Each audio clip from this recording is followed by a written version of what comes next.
ప్రజలారా వినరండి ఈ సత్య సువార్త. ప్రభు అయిన యేసుక్రీస్తు వారి యొక్క నామములో మిమ్మల్ని అందరినీ ప్రేమతో ఈ సత్య సువార్త అనే ఈ కార్యక్రమానికి ఆహ్వానాన్ని తెలియజేస్తున్నా. నా మిక్కిలి ప్రియమైన స్నేహితులైన మిమ్మల్ని అందరినీ ప్రభు నామంలో నేను దీవిస్తూ ఉన్నా. దేవుని ఆశీర్వాదం, దేవుని అభిషేకం, దేవుని యొక్క కృప, కాపుదల మీ అందరి మీద ఉండాలని నేను కోరుకుంటున్నా. దేవుని మహాకృప చేత దేవుని యొక్క సేవకుడైన నేను మరి ఈ వారంలో అనగా రేపు ఆగస్టు 8వ తేదీ ప్రభు నాకు ఇచ్చిన జన్మదినం, ఈ లోకంలో మానవుడిగా ఈ దేహంలో పుట్టడానికి ఇచ్చినటువంటి ఒక భాగ్యం, సరిగ్గా ఇప్పటికీ అనగా రేపు 8వ తేదీకి 60వ సంవత్సరంలోనికి అడుగు పెడుతున్నటువంటి రోజు. 59 నుండి 60లోనికి వెళుతున్నా. సో మిమ్మల్ని అందరినీ నేను కోరుకునే మాట ఏంటంటే, please do remember me in your prayers and just bless me. ఆశీర్వాదాలు అనేటువంటివి నా మీద మీరు పలకడానికి మిమ్మల్ని కోరుతున్నా. ఊరికే అడుక్కుంటూ దేవుడు దీవించునైనా, దేవుడు అభిషేకించునైనా, 2 ఆత్మాభిషేకం ఈయన అనే మాటల కంటే వీరిని దీవిస్తున్నాం. సువార్తరాజు గారిని ఆశీర్వదిస్తున్నాం. సువార్తరాజు గారికి ఆరోగ్యాన్ని ప్రకటిస్తున్నాం. సువార్తరాజు గారికి ఆయుష్కాలను ప్రకటిస్తున్నాం. అనేక మందికి దీవెనకరంగా మీరు ఉందురుగాక అంటూ మీ యొక్క ప్రార్థనలో జ్ఞాపకం చేసుకునడానికి నేను మిమ్మల్ని కోరుకుంటున్నాను. ఒకవేళ ఎవరైనా ఫోన్ చేస్తే సంతోషం. ఒకవేళ ఫోన్ చేసినప్పుడు కూడా మీరు ఒకవేళ ప్రార్థన చేయాలని ఆశ కలిగి ఉంటే కనుక నా గురించి ప్రార్థన చేయడం సంతోషం. ఒకవేళ వెంటనే నేను దొరకపోయినా ఆ టైంకి కొంతసేపు కనిపెట్టుకుని అయినా మీరు తర్వాత కాల్ చేయగలిగినట్లయితే తప్పకుండా నా ఫోన్ నెంబర్స్లో నేను ఎత్తుకుంటామనేటువంటి జరుగుతుంది. సో మిమ్మల్ని అందరినీ మరొకసారి ప్రభు నామంలో దీవిస్తున్నా. మీ దీవెనలు నేను తీసుకుంటూ ఉన్నా. రేపు ఆగస్టు 8వ తారీఖున మీ అందరి ప్రార్థన ఆశీర్వాదాలు నేను తీసుకుంటున్నాను. అట్ ద సేమ్ టైం ఇంకొక విషయాన్ని కూడా నేను మీకు పరిచయం చేయాలని ఆశపడుతున్నా. ప్రభు చిత్తమైతే ఈ ఆగస్టు 15వ తేదీ మన యొక్క దేశానికి స్వాతంత్రం వచ్చినటువంటి ఒక దిన సందర్భంగా ఒక ప్రత్యేకమైన మెగా యూత్ రిట్రీట్ ఒకటి ఏర్పాటు చేయడం జరిగింది. సామర్లకోట ఆంధ్ర బాప్టిస్ట్ చర్చ్ ఆవరణంలో ఉదయం 9 గంటల నుండి సాయంత్రం 4:30 గంటల వరకు మెగా యూత్ రిట్రీట్. మీ అందున్న క్రీస్తు ఉన్నారా అని నేను అడగట్లే, మీరు మీలోనికి తీసుకుంటారా, ఎంతమందికి యేసు ప్రభు మీ హృదయంలోనికి రావాలని కోరుతారు అని నేను అడగట్లే. నేను వచ్చేటువంటి యవనస్తులకు మేము నేర్పించేటువంటి విషయం ఏంటంటే, వారి యందు ఉన్న క్రీస్తుని వారికి చూపించడానికి, వారిలో క్రీస్తు ఉన్నారు అనే విషయాన్ని సత్య సువార్తగా వారికి ప్రకటించడానికి యవనస్తుల విషయమై నేను ఆహ్వానాన్ని తెలియజేస్తున్నాను. ఈయన కార్యక్రమాన్ని వీక్షిస్తున్నాం. మీ కుటుంబంలో, మీ ఇంటిలో ఒకవేళ ఎవరైనా యవనస్తులైనటువంటి వారిని మీరు పంపించాలని ఆశపడితే, ఒకవేళ దూరం నుంచి అయినా సరే ఒక రాత్రి ప్రయాణం చేయగలిగినట్లయితే ఉదయానికి సామర్లు కూడా చేరుకుంటారు. మంచి రైల్వే స్టేషన్ ఉంది.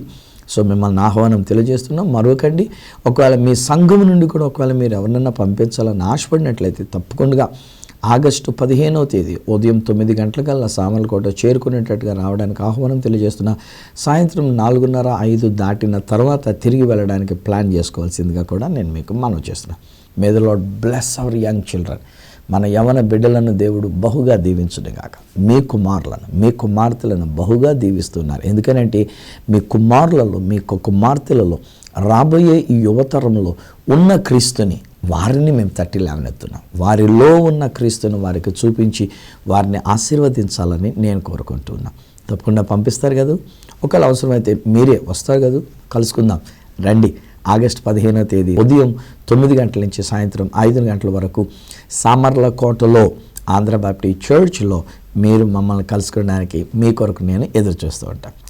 ఈరోజు దేవుని యొక్క వాక్యం నుండి మీతో మాట్లాడడానికి గాను నేను తీసుకున్న అంశం ఏమిటంటే, we are in this body, I been born into this world with this body కదా. ఈ దేహంతో నేను ఈ లోకంలో జన్మించున్నాను. పుట్టినప్పుడు పసిపిల్లలుగా ఉన్నప్పుడు మన యొక్క దేహం ఎంత బాగుంటుందో కదా. ఇప్పుడు నేను మా మనవాళ్ళని మనవరాండ్రని చూసినప్పుడు ఎంత చక్కగా నాజుగ్గా వాళ్ళు ఉండినటువంటిది. కానీ వయసు పెరుగుతూ ఉన్న కొలది ఏదో ఒక బలహీనత కనబడుతుంటుంది. చర్మం ముడతలు పడుతూ ఉంటాయి, ఇక్కడ ముడతలు పడుతూ ఉంటాయి. ఒకవేళ మనం ఏదైనా పౌడర్ రాసుకున్నాం కనుక కొంచెం నీట్గా కనబడుతూ ఉన్నా కళ్ళు లోతుకి వెళ్ళిపోయినట్టు కనబడుతుంటాయి, కంటి దగ్గర నల్లగా కనబడుతూ ఉంటుంది. సో మనం వయసులో మనం పెరుగుతున్న కొలది ఏదో ఒక బలహీనత అనేటువంటిది యొక్క దేహంలో కనబడుతుంటుంది. బహుశా ఈరోజు నేను ఇలా మాట్లాడుతున్నట్టే ఈ నా కార్యక్రమాన్ని వీక్షిస్తున్నటువంటి మీలో కూడా కొందరు బహుశా మీ యొక్క బలహీనతను బట్టి మీరు కృంగిపోతున్న వారు ఉండి ఉన్నారమే.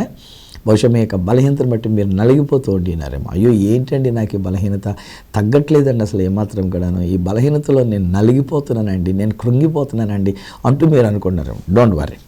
ఒకవేళ ఒక్కొక్కసారి మనం ఎంత ప్రార్థన చేసినా ఆ బలహీనత తొలగిపోదు. ఈరోజుని నేను ఇక్కడికి వస్తూ ఉన్నప్పుడు నన్ను తీసుకుని వస్తున్నటువంటి ఒక వాహనంలో ఉన్నటువంటి ఒక కుమారుడు అడుగుతున్నాడు, ఏమండి యేసుప్రభుకు మనం ప్రార్థన చేసుకుంటే అన్నీ తీరిపోతాయా, అన్నీ జరిగిపోతాయా అని చెప్పేసి అని అన్నారు. క్షణం ఆగి నేను అన్నాను, బాబు అది నీ విశ్వాసము, నీ యొక్క నమ్మిక, తప్పకుండా నా దేవుడు తీర్చగలరు. అలాగని నువ్వెవరువో లేకపోతే నీ పరిస్థితి ఏమిటో నాకు తెలియదు కనుక నేను మళ్ళీ అన్నీ తీర్చేస్తారు అని చెప్పి మాత్రం నేను విడిచిపెట్టడంలే. ఒకవేళ ఒక్కొక్క విషయంలో ఒకవేళ తీర్చబడకపోయినా మనకు కావాల్సిన తృప్తి, మనకు కావాల్సిన సంతోషం ఇది ఆ దేవుడు మనకు అనుగ్రహించగలరు అనేటువంటి ఒక మాట ఇది ఆ కుమారునితోనే చెప్పి ఉన్నా. ఏచేతనంటే ఒక్కొక్కసారి ప్రభు అయిన యేసుక్రీస్తు వారు కూడా ఆయన మాట్లాడుతున్నప్పుడు పౌలు భక్తుడు, దేవా ఈ యొక్క ముళ్ళు నా జీవితంలోంచి తీసేయండి, ఈ శరీరంలోంచి నాకున్న ఈ ముళ్ళు తీసివేయండి అని చెప్పినప్పుడు దేవుడు తీయలే ఆ ముళ్ళుని, లేకపోతే తీస్తాను అని చెప్పలేదు, తీయనని కూడా చెప్పలేదు. అక్కడ ప్రభువారు చెప్పినటువంటి జవాబు ఏంటంటే నా కృప నీకు చాలును. సో ఈరోజు కొందరి యొక్క జీవితంలో శరీరంలో ఇంకా బలహీనతలు అనేటువంటివి, అనారోగ్యములు అనేటువంటివి వారికి ఇంకా కనబడుతూ ఉంటాయి. అలాగని నా దేవుడు స్వస్థపరచలేడు, స్వస్థపరచడు అని నేను అనట్లే. నా ప్రభు స్వస్థపరచగలడు, లేక నా ప్రభు మన యొక్క శరీరంలో మనకు ఒక నూతన శక్తిని, బలాన్ని ఆయన అనుగ్రహించగలరు. ఈ వయసులో కూడానండి నేను ఇజ్రాయెల్ దేశానికి నేను తీసుకుని వెళ్తున్నప్పుడు 40 మందిని 48 మందిని నడిపించడం అంటే అంత ఆషామాష కాదండి బాబు, చాలా కష్టతరమైనటువంటిది. అందున మా ప్రియులు కూడా అంటూ ఉంటారు ఏంటంటే ఆ రోజుల్లో మోషేగా నడిపించిన వాళ్ళు ఒకవేళ బాగానే ఉన్నారు వాళ్ళు, కానీ ఇప్పుడన్నీ హైటెక్ యుగంలో ఉన్నటువంటి ఒక్కొక్కరు 2-3 మనస్తత్వాలు కలిగినటువంటి వీళ్ళని నడిపించడం ఇదంత సామాన్యమైనటువంటి విషయం కాదు అని చెప్పేసి అని కూడా ఇది తెలియజెప్తూ ఉంటారు. సో మనకి ఇప్పుడున్నటువంటి యొక్క దేహంలో కూడా మనం చూసినట్లయితే మనకు ఉండేటువంటి యొక్క బలహీనతలు, అనారోగ్యములు అనేటువంటివి చాలా ఎక్కువ కనబడుతూ ఉంటాయి. సో కొందరు అంటారు, అయ్యా మీరు ఎలా పరిగెట్టగలుగుతున్నారండి, మీకు ఎలా ఈ శక్తి కనబడుతుందండి, అరే అలసట లేకుండా. కొంతమంది నాతో వచ్చినటువంటి వాళ్ళు అంటారు, మీరు ప్రారంభపు దినాన్ని మీరు ఎట్లాగైతే చురుగ్గా ఉండి ఉన్నారో మీరు చివరి రోజుని తిరిగి వచ్చేసరికి కూడా మీరు అదే చురుకుదనం ఎక్కడి నుంచి వచ్చిందండి. దేవుడిచ్చిన కృప, అంతకుమించి నా జీవితంలో నాకేం పెద్ద గొప్పతనం కాదు, నేను తినేదా చిన్న తిండి మాత్రమే, కానీ దేవుడిచ్చిన యొక్క కృప చేత ఆయన ఇచ్చిన శక్తిని బట్టి. కొందరు ఒకవేళ ఈ వయసుకు వచ్చినటువంటి వాళ్ళు నడవలేక, లేక నిలబడలేక, కూర్చోలేక, వాళ్ళ శక్తి లేక ఇలాంటి పరిస్థితులు అనేటువంటి కొందరిలో కనబడుతూ ఉంటాయి. బట్ ఓవరాల్గా నేను చూసినట్లయితే నేను తీసుకున్న డెసిషన్ ఏమంటానంటే, లేకపోతే ఒక ముగింపు మాట ఏమంటానంటే, ఇందులో ఈ దేహం అనేటువంటిది మనకు కలిగినటువంటి ఒక అమ్మ కడుపులో నుంచి వచ్చి మనం పెరుగుతూ ఉన్నటువంటి ఒక దేహము బలహీనతలకు నిలయం. ఏదో ఒక అనారోగ్యం ఇందులో కనబడుతుంటుంది, ఏదో ఒక బలహీనత అయినటువంటిది ఇందులో కనబడుతుంటుంది. కానీ ఈరోజు నేను మీతో పంచుకుంటున్నటువంటి మాట ఏంటంటే, దీనికంటే శ్రేష్టమైనటువంటి ఒక దేహం, శ్రేష్టమైనటువంటి ఒక దేహం అనేటువంటి ఒక విషయం ఇది నా దేవుడు మాట్లాడుతున్నాడు. ఇది నన్ను ఒకవేళ వయసులో పెద్దవాళ్ళు అయినప్పటికీ, కృంగిపోయిన వాళ్ళు అయిపోయినప్పటికీ, ముడతలు పడినటువంటి ఒక శరీరం కలిగి ఉన్నప్పటికీ, బలహీనతలు కలిగినటువంటి ఒక శరీరం ఉన్నప్పటికీ డోంట్ వర్రీ. కొంతకాలం ఉంటుంది అంతే బలహీనత, కొంతకాలం ఉంటుంది అంతే పరిస్థితులు అనేటువంటివి. కానీ మనం ఎదురు చూడవలసింది ఏంటంటే, ఇంతకంటే శ్రేష్టమైనటువంటి ఒక దేహం అది దేవుడు వాగ్దానం చేస్తున్నాడు. ఫిలిప్పీలకు రాసినటువంటి ఒక పత్రిక 3వ అధ్యాయము చివరి వచనంలో అక్కడ ఏమంటాడంటే, మన ఈ దీన శరీరమును తన మహిమగల శరీరమునకు సమరూపము గల దానిగా మార్చేటువంటి ప్రభు అంట. మన ఈ దీన శరీరాన్ని, అనగా ప్రకృతి సంబంధంగా వెత్తబడినటువంటి ఒక శరీరం, భూ సంబంధమైనటువంటిదిగా వెత్తబడినటువంటి ఒక శరీరం, 59 సంవత్సరాల క్రితం అమ్మ కడుపులో నుంచి బయటకు వచ్చినటువంటి ఈ యొక్క శరీరం, ఈ యొక్క వారంలో 8వ తేదీన 60వ సంవత్సరంలోనికి అడుగు పెడుతున్నటువంటి ఒక శరీరము, రేపొద్దున ప్రభు రాకడలో ఏదో ఒక రోజు ప్రభు రాకడ జరిగినప్పుడు జరిగే విషయం ఏంటంటే, ఆయన ఈ దీన శరీరాన్ని తన మహిమగల శరీరముగా ఆయన మార్చనై ఉన్నారు. ఇదే కొరింథీయులకు రాసినటువంటి ఒక మొదటి పత్రిక 15వ అధ్యాయంలో కూడా పౌలు భక్తుని ద్వారా దేవుడు సెలవిస్తున్నటువంటి కొన్ని మాటలు ఇలా: బలహీనమైనదిగా విత్తబడి, ఘనహీనమైనదిగా విత్తబడి, ఇహలోక సంబంధమైనటువంటిదిగా విత్తబడి, పరలోక సంబంధమైన దేహముగా ఇది లేపబడుతుంది. ఘనమైనటువంటి దేహముగా, మహిమ గల దేహముగా ఇది లేపబడుతుంది. ఈ విషయంలోనే ఆయన అదే అధ్యాయంలో మాట్లాడుతూ పౌలు భక్తుడు కొరింథీయులకు రాసిన మొదటి పత్రిక 15వ అధ్యాయం 50వ వచనం దగ్గరికి వచ్చేసరికల్లా, సహోదరులారా నేను మీకు ఒక మర్మం చెప్తున్నాను వినండి. రక్త మాంసములు అనేటువంటివి దేవుని యొక్క రాజ్యాన్ని స్వతంత్రించుకొని నేరవు. క్షయత అక్షయతను ధరించుకోవాలి, మర్త్యమైనది అమర్త్యతను ధరించుకోవాలి. హై ఫ్రెండ్స్, నేను పుట్టినప్పుడు ఉన్నటువంటి యొక్క నాజూకుతనప్పుడు లేదుగా. ఇప్పుడు ఆల్మోస్ట్ ఒకవేళ ఏదో కాస్త ఏదో ఇదిగా కనబడుతున్నట్టు కనిపించినా ఇక్కడ ముడతలు కనబడుతున్నాయిగా, కొంచెం చర్మం ముడతలు పడుతున్నటువంటిది ఉంటూ ఉంటుంది కదా. 60 సంవత్సరాలు వచ్చిన తర్వాత ఇప్పుడు ఏదో యవ్వనంలో ఉన్నటువంటి వాడి యొక్క శరీరంలాగా నొన్నగా నిగనిగలాడుతున్నట్టుగా ఉండదు కదా. సో ఇది డీకే అవుతూ ఉంది, పాడవుతూ ఉంది ఈ యొక్క శరీరం అనేటువంటిది. ఏదో ఒక రోజు ఒకవేళ ప్రభు రాకడ ఆలస్యమైతే ఈ ఆత్మ దేహాన్ని విడిచిపెడితే, దీన్ని తీసుకెళ్ళి సమాధిలో పెడితే మట్టిగా తయారైపోద్ది యొక్క దేహం అనేటువంటిది కదా. ఎవరికైనా జరగాలి, మీరేం పెద్ద ఫీల్ అయిపోకండి. ఇదేంటండి పాస్టర్ గారు ఇట్లాగన్నారు ఏంటండి, అయ్యో మీరు కలకాలం బతకాలండి, మీరు 100 ఏళ్ళు బతకాలండి అని చెప్పాను. కొంతమంది నా మీద అమ్మానం కొద్ది నన్ను 100 ఏళ్ళు బతికేయాలి, లేకపోతే ఎన్నో ఏళ్ళు బతికేయాలి అని చెప్పేసి అని మాట్లాడుతూ ఉంటారు. నాతో కూడా మాట్లాడుతూ ఉంటారు వాళ్ళు ఫోన్ చేసినప్పుడు వాళ్ళు చెప్పేటువంటి ఒక మాటలు. కానీ దైవ నిర్ణయం ఎంతకాలం ఉందో అది నాకేం తెలుసు. ఆయన నిర్ణయం చొప్పున నేను ఈ భూమి మీద జీవించవలసినంతకాలం జీవిస్తాను. ఒకవేళ ఆయన రాకడ ఆలస్యమైతే ఆత్మదేహాన్ని విడిచిపెడితే మట్టిగా ఈ దేహం అనేటువంటిది మట్టి అయిపోతుంది ఖచ్చితంగా. కానీ ప్రభువు రాకడ జరిగినప్పుడు, అందుకనే తెస్సలోనికలకు రాసినటువంటి ఒక మొదటి పత్రిక 4వ అధ్యాయము 13వ వచనం దగ్గర నుండి అక్కడ పౌలు భక్తుని ద్వారా దేవుడు హెచ్చరిక చేస్తున్నటువంటి ఒక విషయాలు. అక్కడున్న కాంటెక్స్ట్ ఏంటంటే, వాళ్ళలో ఒకళ్ళు అనగా విశ్వసించినటువంటి వారిలో ఒకళ్ళు ఎవరో చనిపోయారు. చనిపోయేసరికి వీళ్ళు ఏడవడం మొదలుపెట్టారు. వాళ్ళు ఏడిపి ఏంటంటే, ప్రభువు రాకడ జరిగినప్పుడు ఆర్భాటముతోనూ ప్రధాన దూత శబ్దముతోనూ దేవుని యొక్క బోరతోనూ పరలోకము నుండి ప్రభువు దిగి వచ్చినప్పుడు వీడు చచ్చిపోయాడు కదా, కనుక వీడికి ఎలా తెలుస్తుంది ఆ విషయం, వీడు చచ్చిపోయాడు కనుక, వీడికి తెలియదు కనుక వీడు లేవడం అనేటువంటి ఆలోచనతో వాళ్ళు ఏడుస్తూ ఉన్నారు.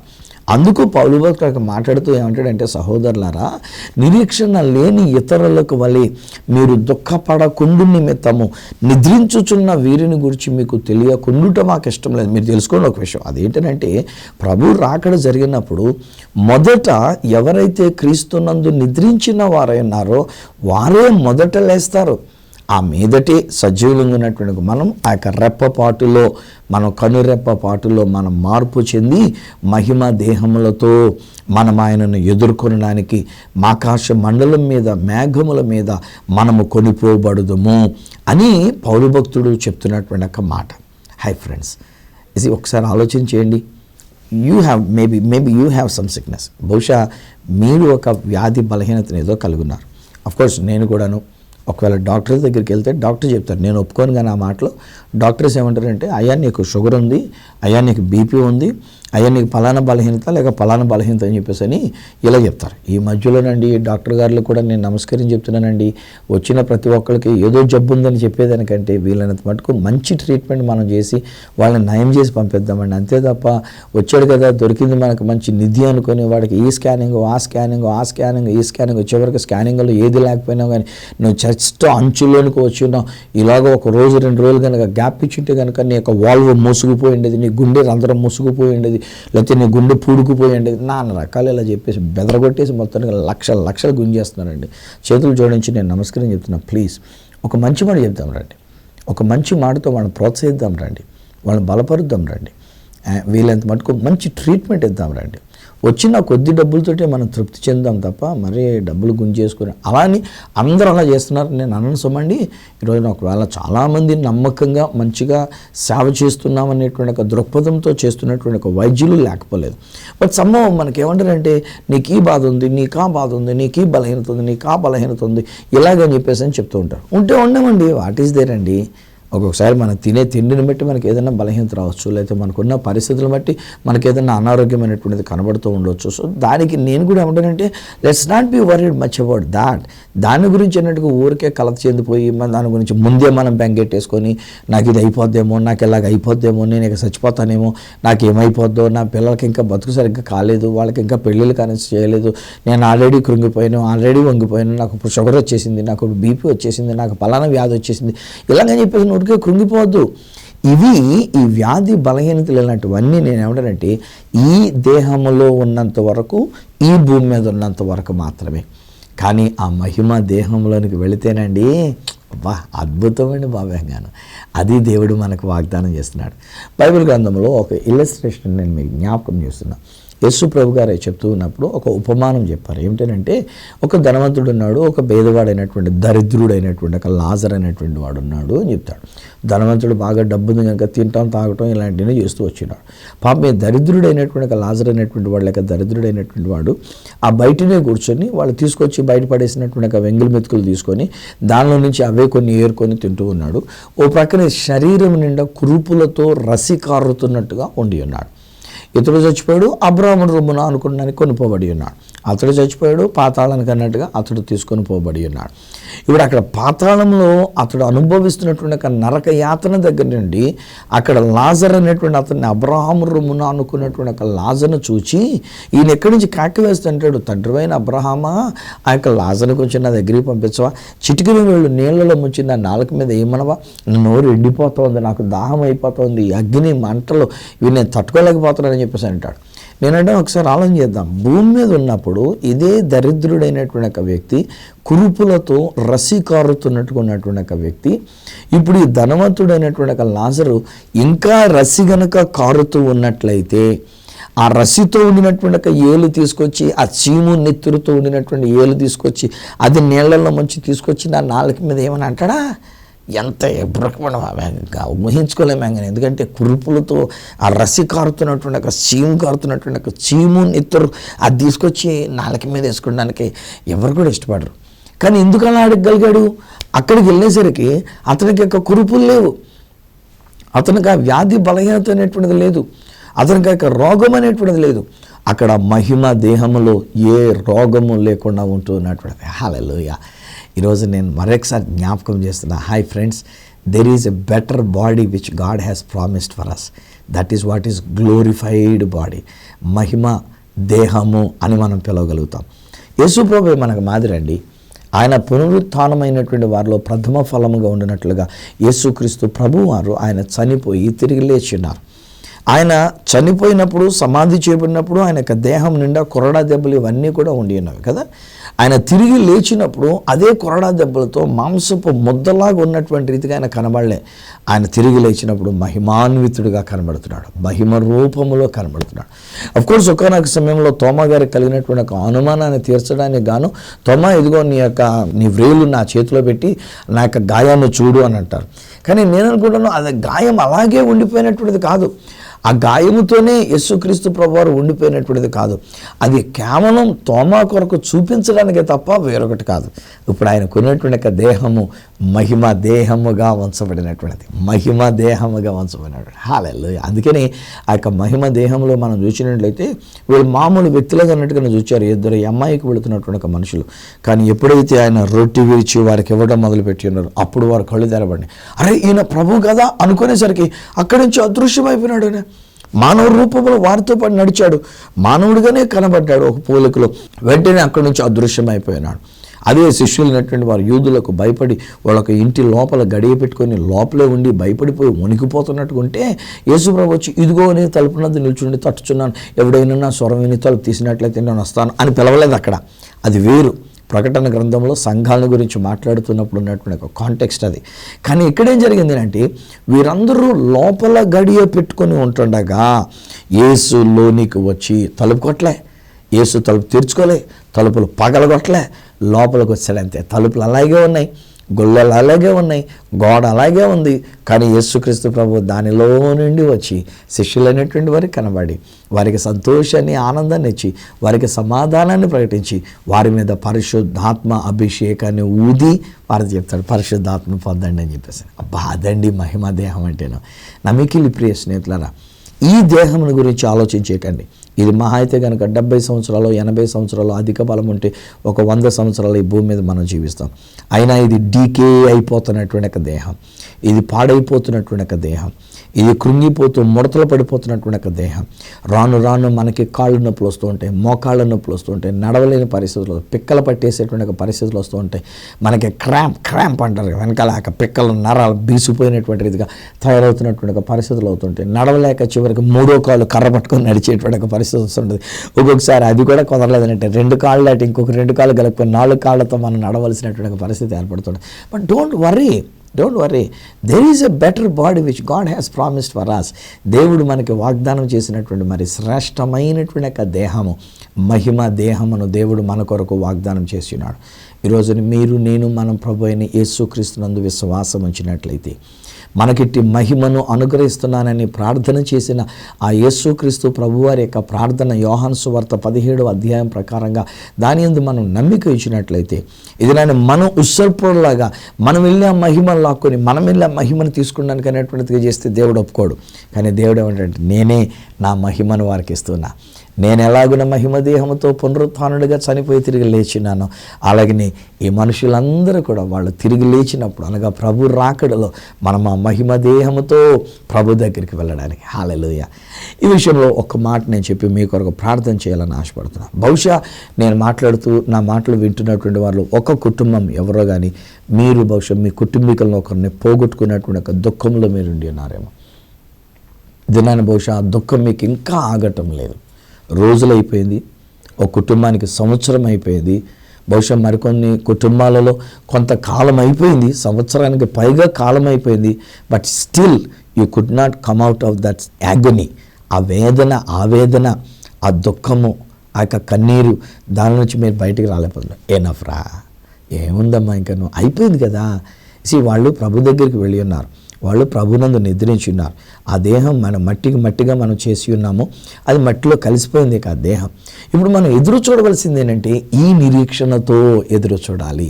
ప్రభు వస్తున్నారు, ప్రభు వచ్చినప్పుడు మన ప్రియులైనటువంటి వారు మహిమ దేహముతో వారు లేస్తారు. ఆ మీదట సజీవంగా ఉన్నటువంటి మనం కూడా మహిమ దేహంలోనికి మార్చబడి రెప్పపాటులో మహిమ దేహంలోనికి మార్చబడి ఆ ప్రభువును కలుసుకోవడానికి మనం వెళతామని నిరీక్షణ అండి. మీ కన్నీరు తుడిచేయాలండి, మీ దుఃఖం ఆగిపోవాలండి. ఉంది దుఃఖం, నేను కాదను ఏమండి, ఎందుకంటే అది అనుభవం మీది. నేను కూడా నా సొంత అనుభవంగా నా తల్లిగారి గురించినటువంటి విషయానికి వచ్చినప్పుడు, నా తండ్రిని గురించినటువంటి విషయం నేను ఎదుర్కొన్నప్పుడు, లేక నా అన్నగారి గురించినటువంటి విషయం ఎదుర్కొన్నప్పుడు నేను కన్నీరు పెట్టాను. అప్పటికంటే కార్యాలు చేశాను, కానీ అప్పటికంటే చేయవలసినటువంటి సమాధి కార్యక్రమాలు చేయడానికి, లేకపోతే అప్పటికంటే మెమోరియల్ మీటింగ్లు చేయడానికి నా వంతుగా నేను ఏదో పని చేశాను. కానండి ఆ తర్వాత ఏదో ఒక సమయంలో గుర్తుకొచ్చినప్పుడు నేను ఎంతో కన్నీరు పెట్టా. నేను ఆ దుఃఖం ఆపుకోలేకపోయా, నా యొక్క కన్నీరు నేను ఆపుకోలేకపోయాను. సో ఉంటుంది కన్నీరు. కానీ ఈరోజు నేను ఏమంటున్నానంటే హ్యావ్ దిస్ హోప్, ఈ నిరీక్షణ మనం కలిగి ఉందాం. అరే అమ్మ మీ గురించి మాట్లాడుతున్నాను, బ్రదర్ మీ గురించి మాట్లాడుతున్నాను, ఎనఫ్. ఇంకా వారిని గురించినటువంటి విషయం మనం ఎంత కన్నీరు పెట్టినా తిరిగి మళ్ళీ వాళ్ళు రారు కదా. వాళ్ళ యొక్క మహిమ దేహం కొరకే మనం ఎదురు చూడాలి.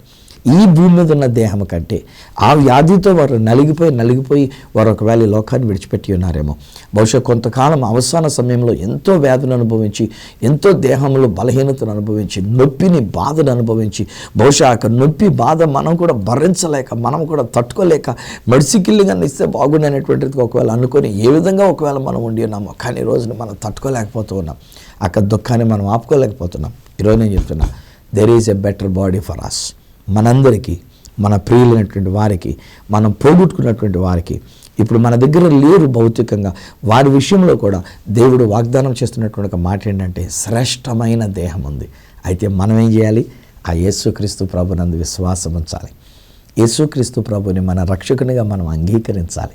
ఆ యేసుక్రీస్తు ప్రభు నాలోనికి వచ్చి ఉన్నారు అని మనం నమ్మాలి. ఆయన 2000 సంవత్సరాల క్రితమే నాలో నివసించడానికి, మీలో నివసించడానికి, మనలోనికి వచ్చి ఈ దేహాన్ని మహిమ దేహముగా మార్చడానికి నా కొరకే వచ్చారని మనం విశ్వసించి ఆ ప్రభుని మన యొక్క రక్షకునిగా అంగీకరించి ఆయనలో మనం జీవిస్తున్నప్పుడు, ఆయన మనలో జీవిస్తున్నప్పుడు ఏ రోజు ఏమైతే ఏంటంటే ఇది ప్రభు రాకడన్నా జరగవచ్చు, లేకపోతే నా ఆత్మ ఈ దేహాన్ని నన్ను విడిచిపెట్టచ్చు. I don't care.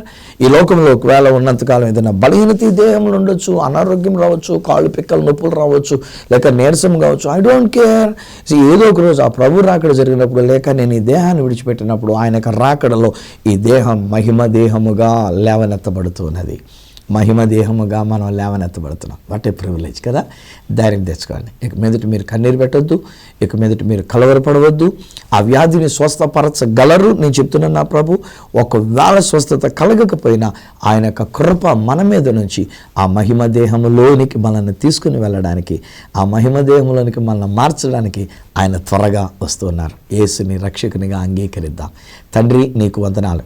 ఈ కుటుంబం కొరకు నేను ప్రార్థిస్తున్నా, ఈ బిడ్డల కొరకు నేను ప్రార్థిస్తున్నా. డాడీ, ఇన్ని దేని బిడ్డలనైనా నీ యందు విశ్వాసం ఉంచి ఈరోజు ఈ కార్యక్రమాన్ని వీక్షిస్తున్నారు.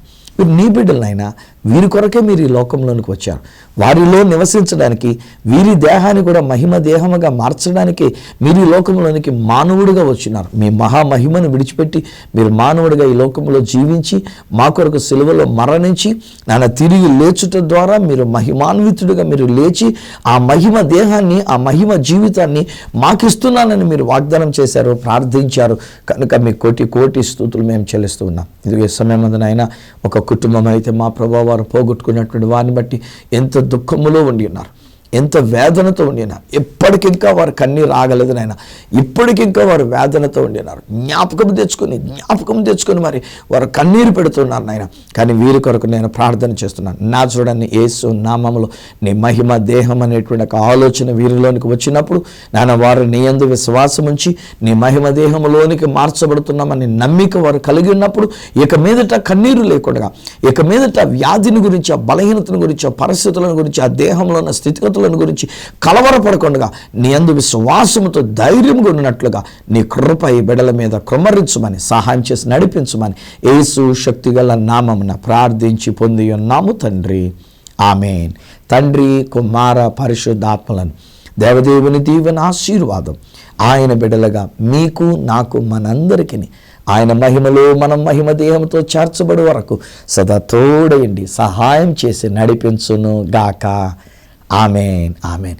వెల్ స్నేహితులారా, మరొకండి ఈ దినాన్ని నేను మీతో పంచుకున్నటువంటి ఒక మాట ప్రకారంగా ఈ వారంలో మరి ఆగస్టు 8వ తేదీన నేను 59 సంవత్సరాలు నిండుకొని 60లోనికి వెళుతున్న సందర్భంగా మీ ఆశీర్వాదాలు, మీ దీవెనలు నేను కోరుకుంటున్నా, మీ ప్రార్థన నేను కోరుకుంటున్నా.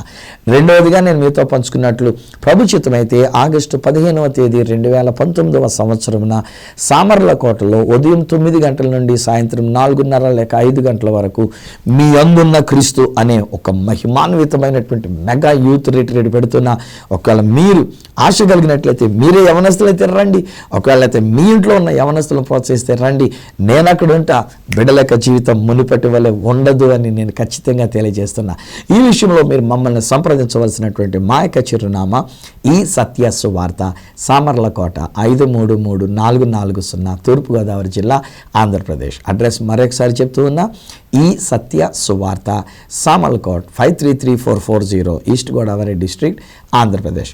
అప్పుడు ఒకవేళ ఈ విషయంలో లేక ఆ యొక్క మెగా యూత్ రిట్రీట్ కొరకు మమ్మల్ని ఫోన్లో సంప్రదించాలనుకున్నట్లయితే మా ఫోన్ నెంబర్స్ 9848110907, 9440040992, 8885522766. ఒకవేళ మాకు ఈమెయిల్ చేయాలనుకున్నట్లయితే నా ఈమెయిల్ ఐడి isathyasuvartha@gmail.com. మళ్ళీ నెక్స్ట్ ప్రోగ్రాంలో మిమ్మల్ని కలుసుకునేటంత వరకు మిమ్మల్ని అందరినీ మన ప్రభువును, రక్షకుడును, మనలను మహిమలోనికి మార్చనైన ఆ యేసుక్రీస్తు ప్రభు చేతులకు మిమ్మల్ని అప్పగిస్తూ మీ దగ్గర సెలవు తీసుకుంటున్న మీ ప్రియమైన సహోదరుడు ఈ సత్య సువార్త రాజు.